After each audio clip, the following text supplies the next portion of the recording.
은퇴는 단순히 일을 그만두는 시점이 아니라 삶의 새로운 챕터입니다.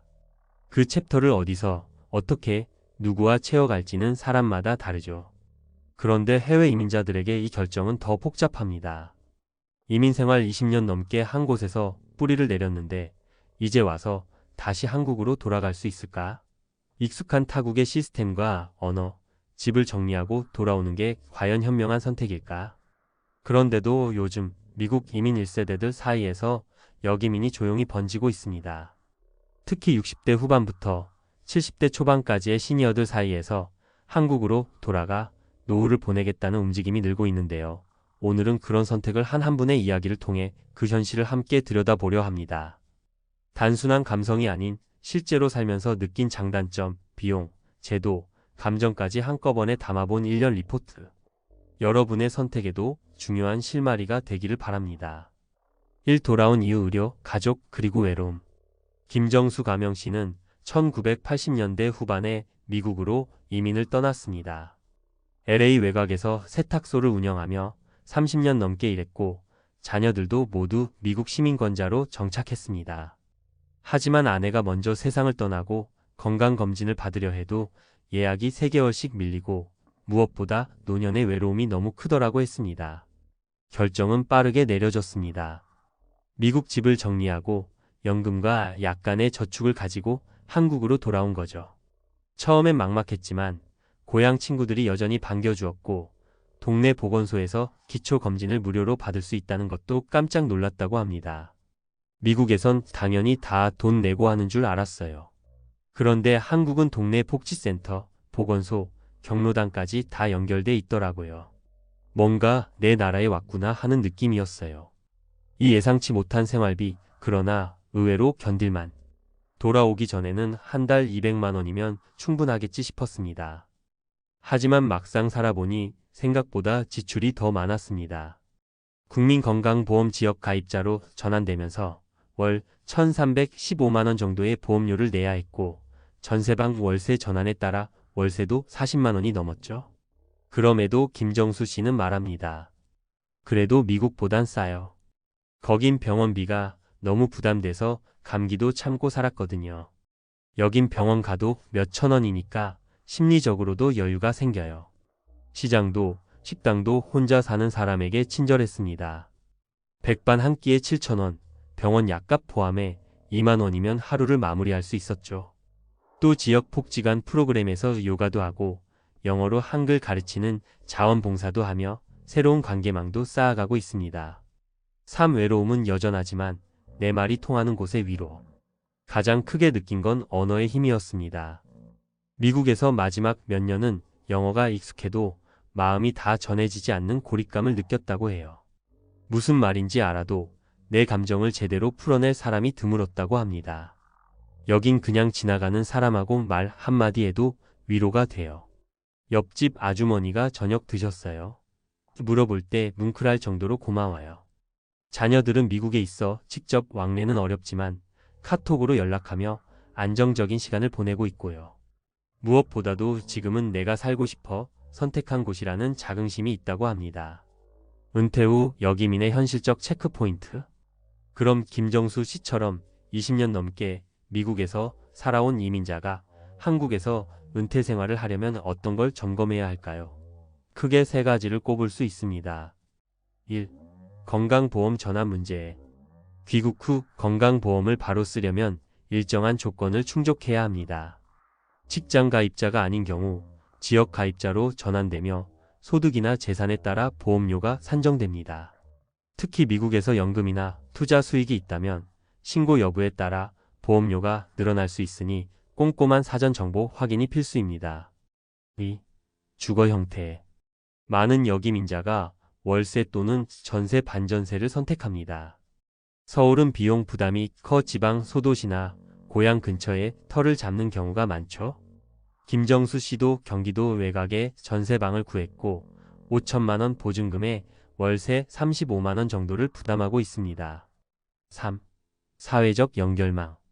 혼자 사는 노인에게 가장 중요한 건 사회적 고립을 막는 장치입니다. 복지관, 경로당, 자원봉사, 종교 커뮤니티 등과 어떻게 연결될 수 있을지를 미리 조사하고 준비하는 게 중요합니다. 또 다른 두 사람의 이야기. 사례 1. 교사로 정년퇴직 미국 갔다가 결국 한국으로. 박 선생님은 정년퇴직 후 딸이 있는 시애틀로 갔지만 2년 만에 다시 돌아왔습니다. 가장 큰 이유는 정체성의 상실이었습니다. 미국에선 누구도 자신을 교사로 기억해주지 않고 외국인으로만 대했다는 겁니다. 한국에 오니 아파트 경비 아저씨가 선생님 오셨어요 라고 하시는데 그 말 한마디에 울컥했어요. 그동안 내가 누구였는지 어디에 뿌리를 두고 있었는지 깨닫게 되더라고요. 사례 2. 혼자 된 뒤 미국 생활은 너무 쓸쓸했어요. 이민 초기에 남편과 함께 정착했던 이미숙 가명 씨는 남편이 떠난 뒤 미국 집을 정리하고 한국으로 돌아왔습니다. 집과 차를 팔고 모아둔 돈으로 소도시에 원룸을 구하고 요양보호사 교육을 받고 가볍게 일도 하며 지냅니다. 미국에선 친구 하나 없이 지냈어요. 여긴 주말마다 시장 가서 이웃이랑 이야기하고 교회도 다니고 사람 냄새 나는 게 좋아요. 사례 3. 한국 의료 이 정도일 줄 몰랐습니다. 고혈압과 당뇨가 있는 최영호 가명 씨는 미국 병원비가 부담돼 한국으로 돌아왔습니다. 동네 의원을 꾸준히 다니고 3개월에 한 번씩 종합병원도 진료받습니다. 미국에서는 검사 하나 하려면 수백 불인데 여긴 2만 3만 원이면 충분해요. 진짜 이건 큰 혜택이죠. 약값도 보험 덕분에 싸고요. 마무리 돌아온다고 다 쉬운 건 아니다. 그러나 물론 모든 여기민이 성공적이지는 않습니다. 문화 적응, 가족 문제, 노후 소득 문제 등 풀어야 할 과제도 많습니다. 하지만 중요한 건 선택의 이유입니다. 감정이 아닌 구체적인 데이터와 제도를 이해하고 한국에서의 삶을 체험해 보려는 마음가짐이 중요합니다. 여기민은 리셋이 아니라 재설계입니다. 이제 다시 돌아온 이 땅에서 천천히 그리고 조금씩 내 삶의 균형을 찾아가는 여정. 어쩌면 그 길 끝엔 우리가 처음 떠났던 그 시절보다 더 따뜻하고 단단한 노후가 기다리고 있을지도 모릅니다. 전문가가 말하는 여기민 시니어의 체크리스트 5가지. 한국에서 은퇴 후 정착을 도와주는 공공기관, 복지상담사, 노후설계 전문 FP 재무설계사들의 조언을 종합해보면 다음 5가지가 핵심입니다. 1. 건강보험 반드시 사전 시뮬레이션 해야. 여기민자들이 가장 크게 놀라는 부분이 바로 건강보험료입니다. 해외 이민생활 동안 국민건강보험이 끊겨 있다가 귀국 후 지역가입자로 다시 편입될 경우 연금이자 부동산, 자동차 등 모든 재산 항목이 보험료 산정에 반영됩니다. 미국에서 소득 없는 은퇴자였다고 하더라도 일정 금액의 연금 수령액이나 부동산 소유 사실이 신고되면 월 보험료가 20만 원 이상 부과되는 경우도 흔합니다. 전문가 조언. 미국이나 캐나다에서 돌아오는 분들에게는 한국의 건강보험이 너무 생소합니다. 미리 건강보험공단에 문의해 예상 보험료를 시뮬레이션해보고 어떤 방법으로 부담을 줄일 수 있을지 상담받는 것이 좋습니다. 김상현, 노후설계 컨설턴트 은퇴이민 지원센터. 2. 내가 감당할 수 있는 생활비 구조부터 점검하자. 많은 여기민자가 미국보다 한국이 싸다는 막연한 인식을 가지고 돌아옵니다. 하지만 실제 생활비를 세분화해보면 다음과 같은 점이 간과되기 쉽습니다. 월세 또는 전세금 전환 비용, 건강보험, 치과암과 같은 비급여 의료비, 교통비와 통신비 상승 미국보다 비쌀 수 있음, 각종 관공서 행정 처리에 필요한 비용. 전문가 조언. 은퇴 후 고정수입연금, 투자수익 대비 월 고정비 지출을 60% 이내로 제한하는 구조를 만들어야 안정적입니다. 예상치 못한 비용은 반드시 발생하니 유동자금도 별도로 확보해 두어야 합니다. 이정미 재무설계사 시니어금융연구소. 3. 사회적 연결망 확보는 생존 전략이다. 은퇴 후의 고립은 건강에도 영향을 줍니다. 여기민자들이 겪는 문화적 단절감과 심리적 외로움은 고령화 시대의 주요 리스크입니다. 특히 자녀가 외국에 있는 경우 주변과의 관계 단절은 빠르게 진행됩니다. 그런데도 많은 이들이 혼자 지낼 수 있어요 라며 준비 없이 귀국해 적응에 실패하기도 합니다. 전문가 조언. 복지관, 노인대학, 자원봉사, 종교 커뮤니티 등은 단순한 취미활동이 아니라 삶의 생명줄이 될 수 있습니다. 귀국 전부터 온라인 커뮤니티나 고향 지역 단체에 연락해 네트워크를 미리 연결해 두는 것이 좋습니다. 박은하 사회복지사 은퇴이민 적응지원단 4. 자녀와의 거리감도 생활 설계의 일부. 미국에서 자녀가 성공적으로 정착했다고 해도 나이 들어 한국에 돌아온 부모와 물리적 거리는 정서적 거리로 이어질 수 있습니다. 명절, 생일에조차 자녀와 왕래가 없다면 기댈 곳이 없다는 사실이 뼈저리게 느껴지는 순간이 옵니다. 전문가 조언. 귀국 전에 반드시 자녀와 은퇴 후 삶의 방식에 대해 합의해야 합니다. 서로의 기대 수준이 다르면 갈등만 남습니다. 한국에서 삶을 꾸리되 자녀와는 일정한 거리 두기와 책임 분배가 필요합니다. 정진욱 가족 상담 전문가 은퇴가족 연구소 5. 귀국 후 수입원이 있다면 훨씬 유리하다. 국민연금 외에도 미국에서 수령하는 소셜 시큐리티 401k 등도 한국에서 일정 부분 수입으로 활용할 수 있습니다. 다만 송금시 환율, 세금 문제 등이 걸림돌이 될 수 있어 전문가의 상담이 필요합니다. 또한 한국에 돌아온 후 파트타임이나 자원봉사 수당형 일자리를 병행하면 심리적 안정뿐 아니라 경제적 완충 장치가 됩니다. 전문가 조언. 지역 시니어 일자리 지원센터, 지자체 운영 노인 일자리 매칭 플랫폼을 활용하면 꽤 괜찮은 일자리를 구할 수 있습니다. 요양보호사, 아이 돌봄 지원, 지역 문화해설사 등이 대표적입니다. 윤민재, 시니어 재취업 전문 컨설턴트 서울노년고용센터. 결론 다시 돌아온 삶이 틀렸다고 말할 수는 없습니다. 김정수 씨처럼 미국에서의 삶을 접고 다시 한국으로 돌아오는 것은 분명 쉬운 선택은 아닙니다. 하지만 그것은 실패나 후퇴가 아닙니다. 내가 어디서, 누구로, 어떻게 살아갈지를 스스로 선택한 것이기 때문입니다. 단, 그 선택이 실현 가능한 삶으로 이어지기 위해서는 감정 이상의 준비가 필요합니다. 건강보험, 생활비, 주거 문제는 데이터로 시뮬레이션하고 사회적 연결망과 일상의 루틴은 정착 전략으로 만들고 자녀와의 관계는 현실적인 기대 조정을 통해 다시 설계해야 합니다.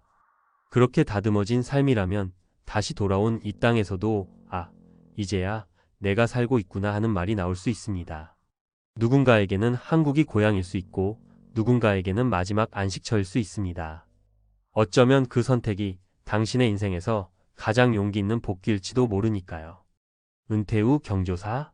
가지 마세요. 당신의 노후를 망치는 인간관계의 함정. 안녕하세요. 오늘은 조금 자극적인 제목으로 이야기를 시작해볼까 합니다. 은퇴 후 경조사? 가지 마세요. 라는 말이 처음엔 꽤나 충격적으로 들릴 수도 있어요. 저 역시 직장 생활할 때는 중요한 경조사엔 빠짐없이 참석했고 은퇴 후에도 예의상 가야 할 것만 같았습니다. 하지만 막상 은퇴하고 나니 달라지는 게 참 많더라고요. 특히나 오랜만에 얼굴 보는 지인들과의 재회가 꼭 달가운 순간만은 아니었습니다.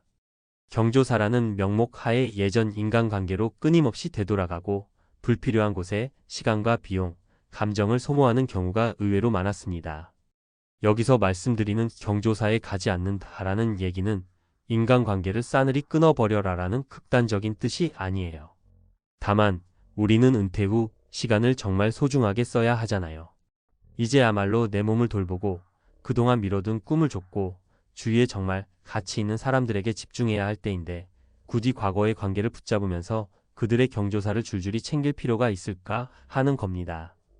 실제로 은퇴를 한 뒤에 경조사 스트레스로 마음앓이를 하시는 분들을 꽤 보았습니다. 오늘은 이런 분들을 위해서 그리고 아직 은퇴를 준비 중이라면 미리 알아두면 좋을 몇 가지 이야기를 해보려 해요. 1. 은퇴 후 왜 경조사 참석이 부담이 될까? 은퇴 전에는 사회생활을 하는 가운데 대인관계가 촘촘하고 함께 일하는 사람들과의 유대관계 때문에 경조사는 당연히 가야 하는 이벤트였죠. 직장 동료, 상사, 거래처, 협력사 등 누구의 경조사를 놓치면 예의 없는 사람이라는 평을 들을까 두려웠습니다. 그래서 축의금, 조의금, 또 자리 참석까지 해가면서 사회적 의무를 다하곤 했는데요. 문제는 은퇴 이후에도 이런 습관이 그대로 이어진다는 거예요. 은퇴하고 나면 경제적 상황이 달라집니다. 정기적인 월급이 사라지고 연금이나 퇴직금 혹은 모아둔 자산으로 살아가야 하죠. 수입의 한계가 있기에 지출을 합리적으로 관리해야 합니다. 그런데 경조사가 많아지면 축의금, 조의금, 교통비, 예복 준비 비용 등으로 추가적인 지출이 계속 생겨요. 게다가 누구는 5만 원을 했다, 누구는 10만 원을 냈다라는 사소한 뒷말까지 신경 쓰이기 시작하면 은퇴 후 평화로워야 할 삶이 또 다른 스트레스로 얼룩지게 됩니다. 또 다른 문제는 인간관계가 은퇴 전과 같지 않다는 점이에요. 예전엔 매일 같은 사무실, 같은 일을 하면서 자주 만나던 사람들이었지만 이제는 서로 만날 일도 별로 없고 전화 한 통 할 일도 없는 사이가 됩니다. 그러다 보니 경조사 때만 겨우 얼굴을 마주하게 되죠. 이걸로 끝나면 다행이지만 간혹 오랜만에 만난 자리에서 과거 직장생활 얘기를 꺼내며 부정적인 기억을 끄집어내거나 상대방의 은퇴 후 삶과 비교해가며 유난히 간섭을 하는 경우도 심심치 않습니다. 결론적으로 은퇴 후 경조사는 단순히 축하 혹은 위로하는 자리가 아니라 옛 인간관계의 굴레가 되어버릴 때가 많아요. 그러니 여러분도 본격적으로 은퇴 준비 또는 은퇴 후 삶을 시작한다면 내가 왜 이 자리에 가야 하는가를 꼼꼼히 따져볼 필요가 있다는 거죠. 이 은퇴 후 경조사를 꺼리는 3가지 사례. 제 얘기만 하면 설득력이 떨어질 것 같으니 실제로 제가 주변에서 본 3가지 사례를 살펴보면서 말씀드려 볼게요. 사례 A, 축하 자리에 갔다가 우울해져 돌아온 민영씨. 민영씨는 60세에 정년퇴직을 했습니다. 퇴직 후에는 30년 가까이 함께 일했던 직장 동료들의 경조사에 반드시 참석하며 한결같은 우정을 유지하고 싶어 했어요. 그래서 얼마 전 직장 동료의 아들이 결혼한다기에 기쁜 마음으로 결혼식장에 갔습니다. 그런데 막상 식장에 가보니 오랜만에 만나게 된 직장 상사와 후배들이 민영씨 이제 뭐해요? 아직 일 안 하세요? 요즘 시대에 남들이 다 재취업이나 자영업으로 돈 벌던데 그냥 집에만 계신 거예요? 라는 말로 민영씨를 자꾸 궁지로 몰아넣는 겁니다. 사실 민영씨는 새로운 일을 시작하려다 실패했던 경험이 있었고 현재는 재정적으로 다소 타이트한 상황이었어요. 남들은 모르니 쉽게 이런저런 말들을 던졌지만 민영씨에겐 모두 예민한 주제였죠. 게다가 결혼식 끝나고 뒤풀이 자리에서도 우리 회사가 지금 얼마나 달라졌다, 누구는 퇴직금으로 대박 났다 같은 얘기만 오가는 바람에 민영씨는 은퇴 후의 불안과 열등감을 더 크게 느끼게 됐어요. 결국 축하하러 갔다가 우울함만 잔뜩 안고 돌아왔는데 이럴 바에는 차라리 안 가는 게 나았겠다 싶더라는 겁니다. 사례 B, 조의금 경쟁에 휘말린 영수씨. 영수씨는 58세에 명퇴를 하고 지금은 소일거리로 파트타임 근무를 하며 생활하고 있었습니다. 어느 날 예전 부장님의 부친상 소식을 접했고 마땅히 가서 조문을 해야겠다고 생각했어요. 문제는 예전 동료들이 서로 단톡방에서 조의금을 얼마 할지 이야기하다가 갑자기 금액 경쟁이 붙기 시작한 거예요.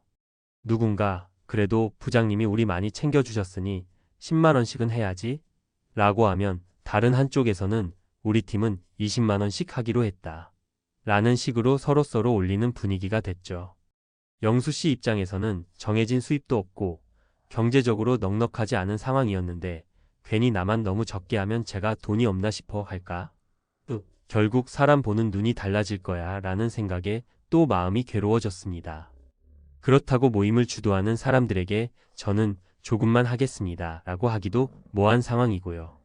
결국 영수씨는 본인이 감당하기 벅찰 정도의 돈을 조의금으로 냈고 무거운 마음으로 조문을 다녀왔습니다. 이후로는 그 옛 동료 모임 소식만 들어도 괜히 스트레스가 올라오곤 했다는군요. 사례 C, 원치 않는 인간관계가 다시 얽힌 제이씨. 제이씨는 55세에 희망퇴직 후 귀촌을 해 소소하게 농사를 짓고 있었습니다. 퇴직 전 직장과는 완전히 결별했다 생각했고 몇몇 친한 동료랑은 연락을 이어갔지만 그 외에는 딱히 교류하고 싶지 않았어요. 사실 직장 내에서 제이씨를 힘들게 했던 사람들이 꽤 있었거든요. 그런데 어느 날 예전에 껄끄럽던 관계였던 팀장의 결혼식 초대 문자가 날아왔습니다. 요즘 그 회사 분위기도 그렇고 따로 얼굴 볼 일은 없겠지라고 생각했는데 예전 부서원들이 다 같이 가자며 연락을 해댔습니다.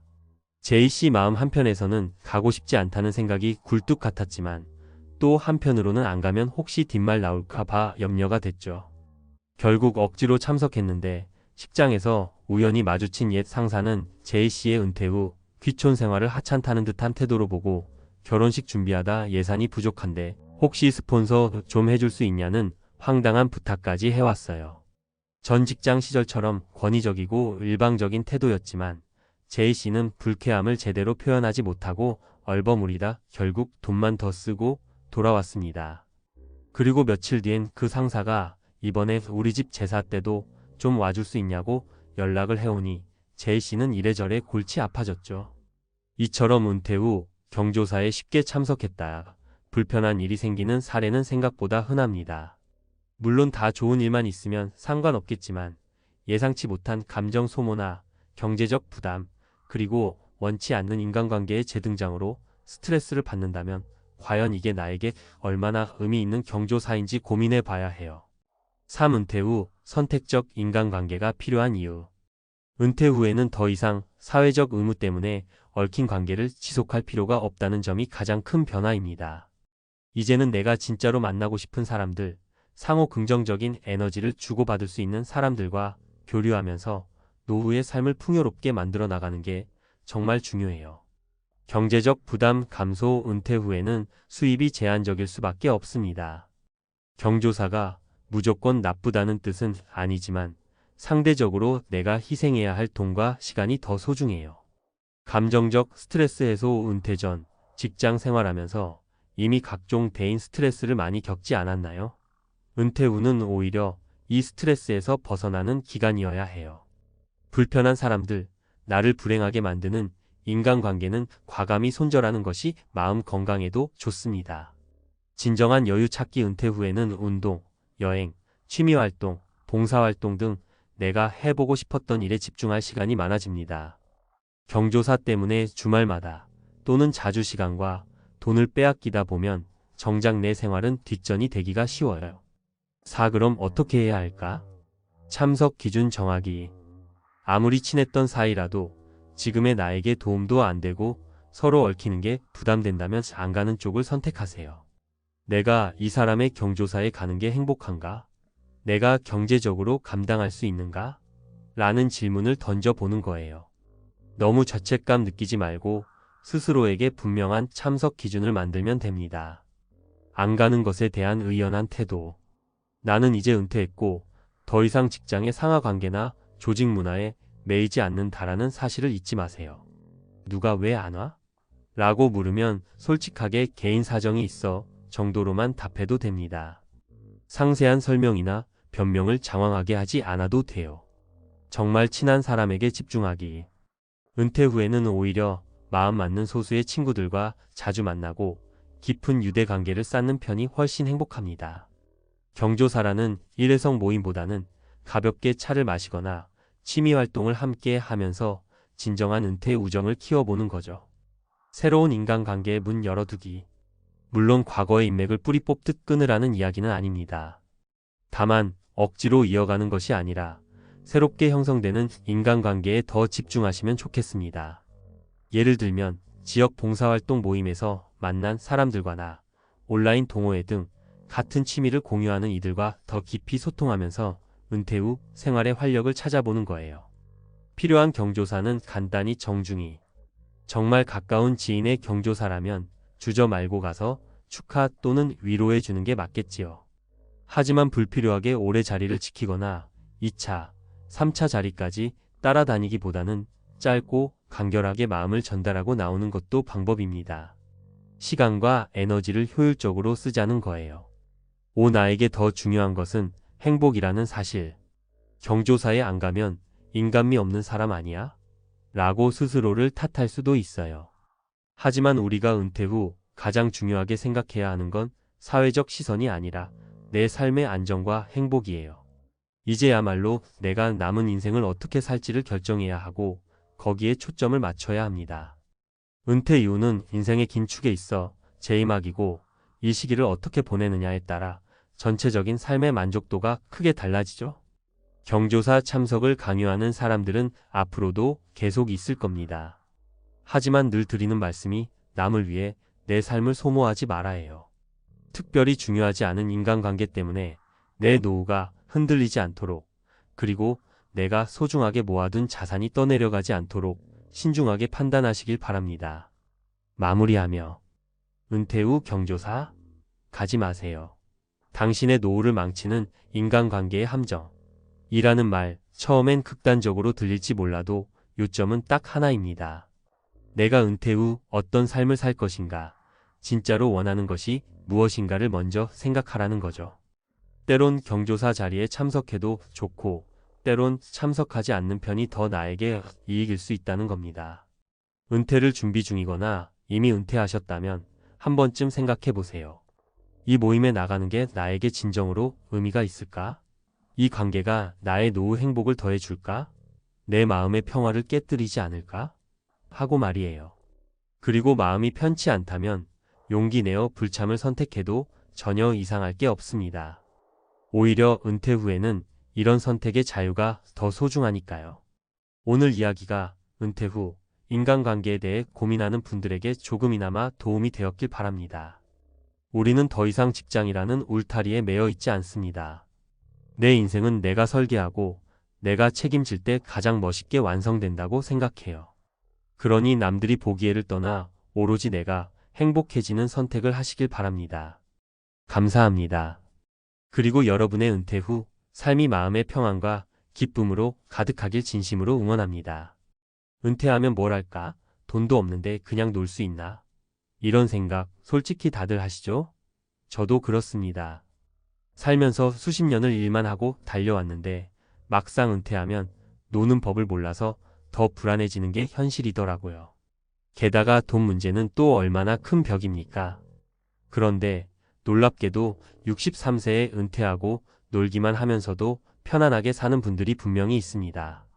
그게 가능해? 싶지만 실제로 만나보고 이야기를 들어보면 우리도 배울 게 정말 많아요. 오늘은 그 이야기를 편하게 나눠보고 싶습니다. 우리도 언젠가 은퇴할 테니 이분들처럼 조금은 가볍고 뻔뻔하게 그리고 똑똑하게 노는 법을 배워보자는 거죠. 첫 번째 사례는 부산에서 만난 63세의 강 씨 이야기입니다. 강 씨는 지난해 회사를 명예퇴직으로 그만뒀어요. 오랫동안 대기업 하청 공장에서 일했고 몸도 많이 상했습니다. 퇴직금을 조금 받긴 했지만 은퇴 후엔 알바라도 해야겠다고 생각했대요. 그런데 아내가 그러더랍니다. 이제 좀 놀아. 돈은 줄여서 쓰면 돼. 처음엔 무서웠다고 해요. 매달 들어오던 돈이 딱 끊기니까요. 하지만 부부가 딱 앉아 가계부를 보면서 쓸데없는 거부터 잘랐습니다. 외식 줄이고 자동차 처분하고 통신비 싸게 바꾸고 심지어 집도 전세로 옮겨서 보증금 일부를 생활자금으로 돌렸어요. 지금은 월 100만 원 조금 넘게 쓰는데도 딱히 부족하단 생각이 안 든다는 거예요. 가장 인상적인 건 강 씨가 한 말입니다. 일할 땐 내가 번 돈도 다 남을 위해 쓴 기분이었는데 지금은 없는 돈이지만 다 내 것 같아. 그는 매일 산책하고 동네 친구들과 장기 두고 텃밭 조금 가꾸면서 삽니다. 가끔 새벽 시장에서 노가다 알바도 나가지만 하고 싶을 때만 한다는 거예요. 돈 없으면 덜 쓰면 되지. 이 철학이 너무 담백했습니다. 두 번째는 서울 관악구에 사는 64세 박 여사 이야기입니다. 은퇴 전엔 30년 가까이 초등학교 급식 조리원으로 일했습니다. 정년퇴직을 하긴 했지만 연금은 월 50만 원 남짓? 남편도 일찍 세상을 떠나서 혼자예요. 다들 그 돈으로 어떻게 사냐고 했는데 박 여사는 놀면 돈이 안 들어간다고 웃더군요. 박 여사의 비결은 무료 자원 활용입니다. 서울시에서 하는 노인복지관 프로그램이 정말 알찹니다. 매일 아침엔 복지관에서 무료 스트레칭 수업 듣고 점심도 거기서 3,000원에 해결합니다. 책도 빌려보고 봉사활동도 나갑니다. 하루 종일 집에만 있으면 병 나요. 나가야 놀지? 그렇게 지내면서 박 여사는 예상치 못한 소득도 얻습니다. 노인 일자리 사업으로 주 10시간 정도 복지관 청소 알바를 해요. 월 30만 원 남짓이지만 이게 나한텐 용돈이야. 라고 말합니다. 정작 지출은 줄어드니 연금과 이 소득으로도 충분하대요. 이분이 던진 한마디가 잊히질 않습니다. 일할 땐 내 시간이 없었어. 지금은 돈은 없지만 내 시간이 다 나 거야. 이게 진짜 부자 같지 않나요? 세 번째 사례는 전북 정읍에서 만난 65세 조 씨 부부 이야기입니다. 도시에서 작은 식당을 하다 실패하고 귀농했습니다. 사실 귀농이라고 해도 거창한 게 아니라 마을에서 빌린 땅에 상추랑 고추 심어서 먹고 조금 팔아 생활비를 보태는 수준입니다. 현금 수입은 거의 없습니다. 국민연금이 둘 합쳐 80만 원 정도 나오는데 이게 전부예요. 그런데 지출이 거의 없어요. 전기도 적게 쓰고 나무로 난방하고 식재료는 거의 자급자족. 마트 갈 일이 없어. 이 부부가 강조하는 건 관계 자산입니다. 마을 사람들끼리 서로 김장 나누고 가을이면 고구마 캐서 서로 주고받습니다. 돈이 없어도 못 먹고 못 입을 일은 없어요. 이분들에게 은퇴 후의 삶은 노는 것 그 자체입니다. 하루 종일 밭일하고 동네 사람 만나 수다 떨고 마을회관에서 TV 보고 일 끝나면 막걸리 한 잔. 도시에 사는 사람 입장에선 불편해 보이지만 조 씨 부부는 이렇게 말했습니다. 우린 이제야 사람답게 산다. 이 세 가지 사례에서 공통적으로 느낀 게 있었습니다. 은퇴 후에 놀기만 한다는 게 결코 무의미하게 시간을 때운다는 게 아니더라는 거예요. 다들 돈 없이 살지만 철저히 계산하고 줄일 거 줄이고 활용할 거 활용해서 살아갑니다. 그리고 가장 큰 전환은 마음이더라고요. 일할 때는 돈이 주인이었는데 이제는 시간이 주인입니다. 소비로 스트레스를 푸는 대신 시간을 즐기는 법을 배우는 거죠. 심리학에서도 이런 걸 소비자 마인드셋에서 생산자 마인드셋으로 전환이라고 합니다. 소비할 돈이 없으면 생산하면 돼요. 직접 요리하고 직접 키우고 직접 시간을 설계하고. 전문가들도 이야기합니다. 한국 노인의 상대 빈곤율이 높다고 하지만 사실 절대 빈곤이 아니라 상대적 비교가 문제라고요. 쓰는 방식을 바꾸면 훨씬 적은 돈으로도 만족스러운 삶을 살 수 있습니다. 문제는 그걸 인정하고 받아들이느냐는 거죠. 우리 사회는 은퇴를 끝으로 보지만 오늘 만난 분들은 내 시간의 시작으로 보더라고요. 노는 게 낭비가 아니라 오히려 가장 값진 소비라는 걸 보여줬습니다. 혹시 지금 은퇴가 코앞이라 불안하신가요? 아니면 은퇴하고도 놀면 뭐하냐고 스스로를 채찍질하시나요? 오늘 이야기를 보면서 이런 생각 한번 해보면 어떨까요? 돈이 없으면 못 노는 게 아니라 못 놀 줄 아는 거 아닐까? 그리고 우리도 배워야 할 게 분명히 있습니다. 돈이 없어도 누릴 수 있는 행복, 시간을 내 것으로 만드는 기술, 그리고 줄이고 나누며 살아가는 용기. 결국 은퇴 후 삶을 결정하는 건 돈의 크기가 아니라 내 마음의 크기 아닐까요? 63세에 은퇴하고 놀기만? 어떻게 돈 없이도 이런 삶이 가능했나? 이 질문에 대한 답은 결국 이겁니다.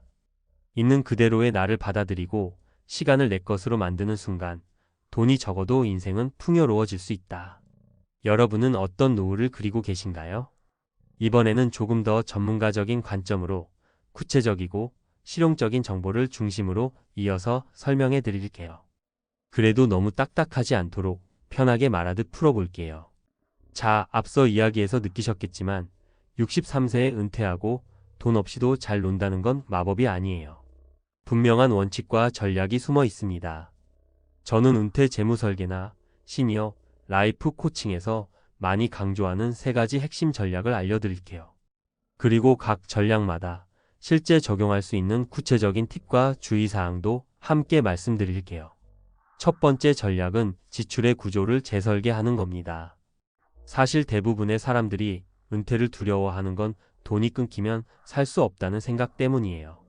그런데 실제로 상담을 해보면 돈이 모자란 게 아니라 돈 쓰는 법이 문제인 경우가 많습니다.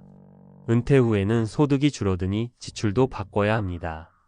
예를 들어 월 300만 원 쓰던 걸 150만 원으로 줄일 수 있냐가 관건이죠. 여기서 구체적인 팁을 드리면 고정비부터 손보세요. 가장 큰 건 주거비예요.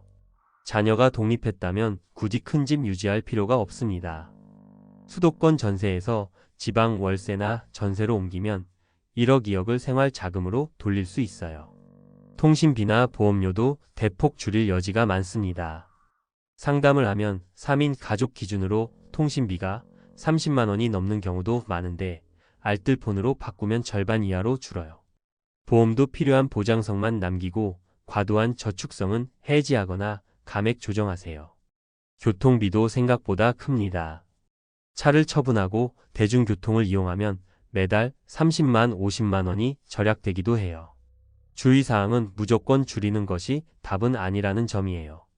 생존에 필요한 최소한의 지출은 반드시 유지해야 하고 특히 의료비나 건강관리 비용은 오히려 늘릴 수도 있어야 합니다. 의료비 대비는 실손보험과 적립금으로 준비하세요. 두 번째 전략은 시간 자산 활용입니다. 많은 분들이 은퇴 전에는 시간을 팔아 돈을 버는 삶을 살죠. 은퇴 후에는 그 반대가 되어야 합니다. 시간을 직접 써서 돈을 아끼고 삶의 만족을 높여야 해요. 구체적인 방법은 이렇습니다. 직접 요리하기. 외식비는 은퇴 후 지출의 함정이에요. 은퇴 후에도 밥하기 귀찮다며 매주 외식하면 한 달에 40만 50만 원 훌쩍 나갑니다. 집밥 습관이야말로 은퇴 가계의 생명줄입니다. 텃밭이나 주말 농장. 귀농이 아니어도 도시에서도 작은 텃밭을 분양받아 채소를 길러 먹으면 식비가 크게 절약됩니다. 무엇보다 신선하고 건강에도 좋아요. 대체소득 만들기. 꼭 알바나 노동이 아니어도 노인 일자리, 재능기 부영 활동으로 소액이라도 수입을 만들면 심리적으로도 훨씬 여유가 생깁니다. 예를 들어 서울시 노인 일자리의 경우 월 30만 원 정도의 활동비를 받을 수 있고 지방에서도 다양한 프로그램이 활성화되어 있습니다. 공공자원 활용. 도서관, 노인복지관, 평생교육원 등 무료 혹은 저가로 이용할 수 있는 강좌나 프로그램을 적극 활용하세요. 이런 곳을 자주 다니면 자연스레 활동량도 늘고 외로움도 줄어듭니다. 여기서 가장 중요한 팁은 시간을 쓰는 계획을 세우라는 거예요. 은퇴 후 우울감이나 허무함이 큰 이유는 하루가 너무 길게 느껴지기 때문이거든요. 매주 일정표를 스스로 만들어서 오전에는 운동, 오후에는 독서나 봉사활동 등으로 채워보세요. 세 번째 전략은 관계 자산과 나눔 경제입니다. 은퇴 후 삶을 결정짓는 건 사실 돈이 아니라 관계예요. 관계가 단절되면 소비가 늘어나고 반대로 관계가 살아있으면 지출이 줄어듭니다. 이건 실제 현장에서 많이 보는 모습이에요. 예를 들어 도시에서 혼자 사는 70대 어르신이 매 끼니를 편의점이나 식당에서 해결하는데 한 달 식비가 50만 원이 넘습니다. 반면 마을회관에서 다 같이 밥을 지어 먹거나 친한 이웃과 반찬을 나눠 먹으면 20만 원 이하로도 가능해요. 실제 상담 사례를 하나 소개할게요. 경북의 한 시골 마을에서 지내는 60대 부부는 국민연금 월 90만 원이 전부인데 한 달 생활비가 70만 원이면 충분하다고 합니다. 이유는 관계 자산 덕분이에요. 김장도 이웃끼리 나누고 추석 선물도 사지 않고 직접 농사 지은 걸 교환합니다. 그렇다고 꼭 시골로 가라는 게 아닙니다. 도시에 살아도 이런 나눔 경제를 만들 수 있어요. 아파트 분여회나 경로당 모임에서 식재료를 공동 구매해 나누기, 지역사회 봉사활동을 통해 사람을 만나기, 온라인 카페나 동네 밴드에서 중고 물품을 나누거나 싸게 구하기. 주의사항은 관계가 억지로는 안 만들어진다는 점이에요. 평소에 마음을 열고 먼저 다가가야 하고 작은 부탁도 해보고 감사도 자주 표현해야 관계가 유지됩니다. 마지막으로 꼭 드리고 싶은 말씀이 있습니다. 은퇴 준비에서 재무 설계는 중요하지만 은퇴 후의 삶을 진짜 지탱하는 건 마음가짐입니다. 전문가들은 이렇게 말합니다. 은퇴 후 소득 설계는 결국 지출을 얼마나 탄력적으로 관리하느냐의 문제다. 돈이 줄면 행복도 줄 거라는 고정관념이 가장 큰 적이다. 오히려 시간을 내 마음대로 쓸 수 있는 자유가 돈보다 귀한 자산이다. 은퇴 후 놀기만 해도 되는 삶? 가능해요. 다만 전제 조건이 있습니다. 돈을 쓰는 방식을 바꿀 용기, 시간을 내 것으로 만드는 계획, 사람과 나누는 마음. 이 세 가지가 있으면 적은 돈으로도 정말 풍요롭게 살 수 있습니다. 그리고 사실 그게 진짜 은퇴 준비라고 저는 감히 말씀드리고 싶습니다. 혹시 지금 은퇴를 앞두고 걱정이 많으신가요? 내가 어떻게 줄이지? 그 나이에 뭘 하고 놀아?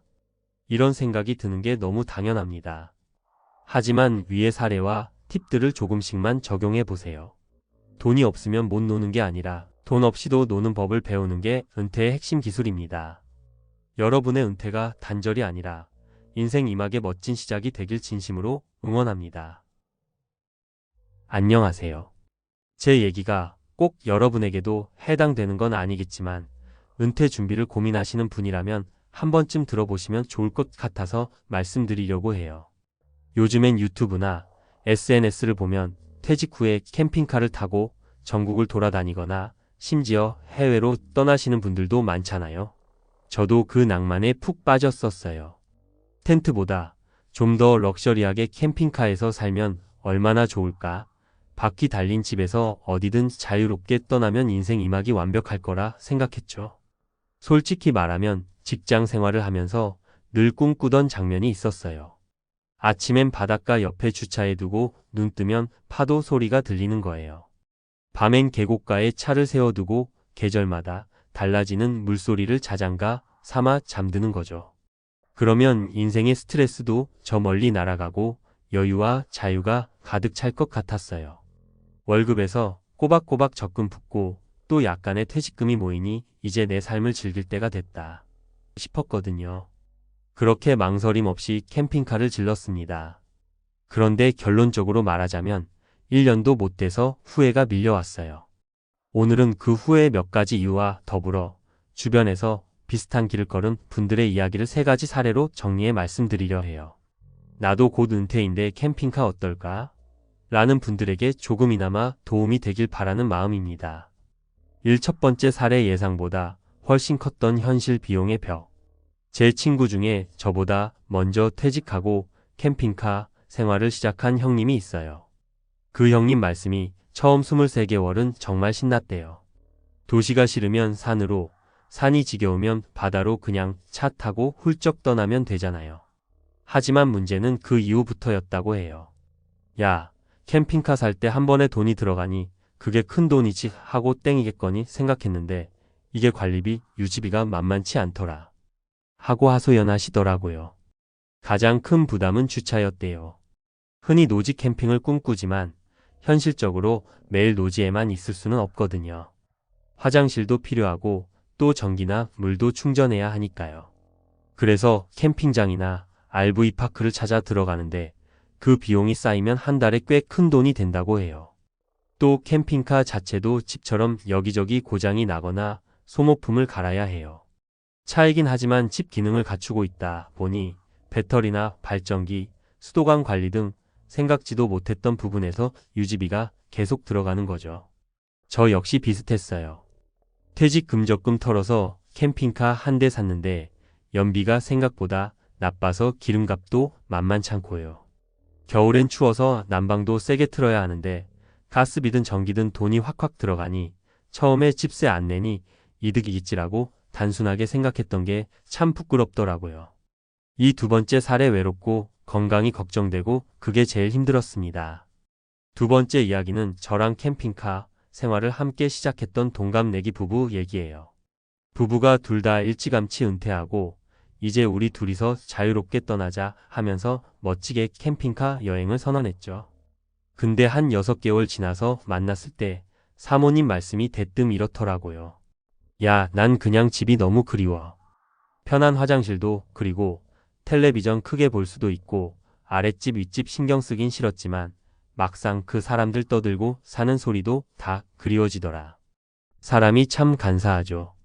시끌벅적한 아파트 생활에서 벗어나고 싶어서 시작했는데 막상 캠핑카에 살다 보니 외로움이 크게 몰려왔대요. 함께 다니는 남편이 있어도 아는 사람 한 명 없는 환경에서 낯선 곳을 전전하는 게 생각보다 쉽지 않았다는 겁니다. 그리고 무엇보다 건강 문제가 생기니까 너무 당황스러웠다고 해요. 어느 날 남편분이 갑자기 허리가 삐끗해서 꼼짝을 못하게 됐는데 근처 병원도 어디 있는지 몰랐던 거예요. 게다가 이동식 주택이잖아요. 이사 가듯 차를 몰고 가까운 병원 근처로 가긴 했는데 당장 몇 주간 치료나 안정이 필요하니 갈 데도 마땅치 않고요. 결국 도중에 캠핑카 생활을 접고 아들네 집에 들어가서 몇 달을 머물렀대요. 제가 그 얘기를 듣고 느낀 건 은퇴 후에는 즐기는 것만큼 건강과 안정도 중요하다는 거예요. 어디든 갈 수 있는 자유만큼 어디에서도 안전을 보장받기 힘들다는 게 가장 큰 함정이랄까. 캠핑카 생활이 단순한 여행보다 훨씬 길어지면 의료나 긴급 상황에 대한 준비가 반드시 필요하더라고요. 3번째 사례, SNS 보고 따라했다가 망했어요. 요즘엔 유튜브나 인스타그램에서 캠핑카나 차박하는 영상을 많이 볼 수 있죠. 저 역시 그런 영상을 보면서 야, 저런 생활이면 얼마나 좋을까 하고 결심했어요. 그런데 3번째 사례인 지인 부부는 그쪽에 아주 심취해 있다가 뭐랄까 조금 무리한 투자까지 해버렸어요. 조금 더 고급스러운 캠핑카를 사면 더욱 편하고 심지어 거기서 광고 수익도 낼 수 있지 않을까 기대를 했다는 거죠. 처음엔 유튜브 채널도 만들고 여기저기 예쁜 풍경에서 영상을 찍어 올렸어요. 문제는 조회수라는 게 생각만큼 쉽게 나오지 않더라고요. 그리고 실시간으로 보는 사람들의 반응이나 구독자 수에 연연하다 보니 정작 자기들 라이프 스타일을 즐기는 건 뒷전이 돼버린 거예요. 그분들 이야기 들어보면 캠핑카 운전하면서도 어디서 멋진 뷰를 찍을 수 있을까 계속 고민하고 영상 편집하느라 밤늦게까지 씨름하고 결국 여행인지 노동인지 모를 생활을 반복하다가 한 달도 안 돼서 지쳐버렸다고 해요. 남들 보란 듯이 살겠다고 따라간 길이었지 우리가 진짜 원했던 길은 아니었어라고 하소연하시는데 참 안타깝더라고요. 또 SNS에 올라오는 대부분의 콘텐츠가 낭만적이고 예쁜 모습만 보여주잖아요. 현실적인 어려움이나 숨은 비용은 잘 노출되지 않아요. 그걸 모르고 덜컥 캠핑카부터 구매하면 나중에 내가 정말 원하는 삶이 뭔지 헷갈릴 수밖에 없죠. 현실에서 마주한 문제들 그리고 얻은 교훈. 저는 결국 1년 만에 캠핑카 생활을 접고 다시 작은 집이라도 하나 구해서 정착했어요. 이게 실패냐? 라고 물으시면 사실 전 이제 실패라기보단 비싸지만 값진 경험이라고 생각해요. 왜냐하면 실제로 해보지 않고서는 몰랐던 걸 너무 많이 배웠거든요. 비용 처음엔 집세가 없으니 절약일 것 같았지만 주차비, 수리비, 관리비, 유류비 등 예측 못했던 부분이 많았어요. 건강 움직이고 여행하는 만큼 새롭고 신나는 건 맞지만 나이 들수록 갑작스러운 몸 상태 변화나 긴급 상황을 대비해야 하더라고요. 사회적 관계의 어느 순간부터는 주변 사람들과의 만남이나 일상적인 대화가 그리워지더라고요. 늘 혼자 혹은 배우자와만 붙어 있다 보면 오히려 스트레스가 더 커질 수도 있어요. 진짜 원하는 삶인지 SNS나 다른 사람의 라이프 스타일에 혹해서 결정하기보다 내가 원하는 삶이 어떤 건지 그 안에서 어떤 가치를 중요하게 생각하는지를 먼저 고민해 봐야 한다는 거죠. 그리고 무엇보다 은퇴 후의 삶이 캠핑카라는 하나의 형태로 모든 문제를 해결해 주진 않는다는 걸 깨달았어요. 직장 생활로부터 벗어나면 모든 게 다 편해질 거라 믿었지만 현실은 그렇지 않더라고요. 집이 바뀐다고 해서 내 인생의 불안이 완전히 해소되는 건 아니잖아요. 은퇴 준비는 철저하게 그러나 내 스타일에 맞게. 마지막으로 저나 제가 본 사람들의 이야기를 통해 강조드리고 싶은 건 딱 2가지예요. 첫째, 꿈꿀 땐 낭만을 실행 땐 현실을 보자. 낭만이 있어야 도전할 용기가 생기죠. 근데 실행 단계에선 냉정하게 계산할 필요가 있어요. 은퇴하고 한정된 자금에서 캠핑카라는 큰 지출을 감당할 수 있는지 관리비나 노후 건강 문제까지 고려했을 때 유지 가능할지 꼭 따져봐야 해요. 둘째, 나만의 인생 이막 스타일을 찾아라. 남이 좋다고 다 내게 맞는 건 아니잖아요. 캠핑카든 귀농이든 해외 이민이든 각자에게 맞는 방식이 있을 거예요. 무엇보다도 그게 진짜 내가 원하는 삶인가? 를 충분히 고민해봐야 실망도 줄어들고 적응도 수월해집니다. 물론 저는 지금도 때때로 캠핑카 여행을 그리워해요. 원하는 때에 훌쩍 떠날 수 있다는 건 분명 큰 매력이니까요. 하지만 그래도 다시 한번 캠핑카 생활을 시작할 기회가 온다면 훨씬 더 꼼꼼하게 준비하고 계획을 세우고 최소 몇 달 정도는 시범 생활을 해볼 것 같아요. 그게 저뿐 아니라 대부분 은퇴를 앞둔 분들에게도 도움이 되지 않을까 싶습니다. 인생 2막이 시작된다는 설렘에 무작정 뛰어들기보단 조금은 계획적인 준비와 냉철한 현실 파악이 먼저라는 거 꼭 기억해 주셨으면 좋겠어요. 아무쪼록 캠핑카 생활이든 또 다른 무언가든 은퇴 후에도 행복하고 알찬 시간을 보내실 수 있길 응원할게요. 감사합니다.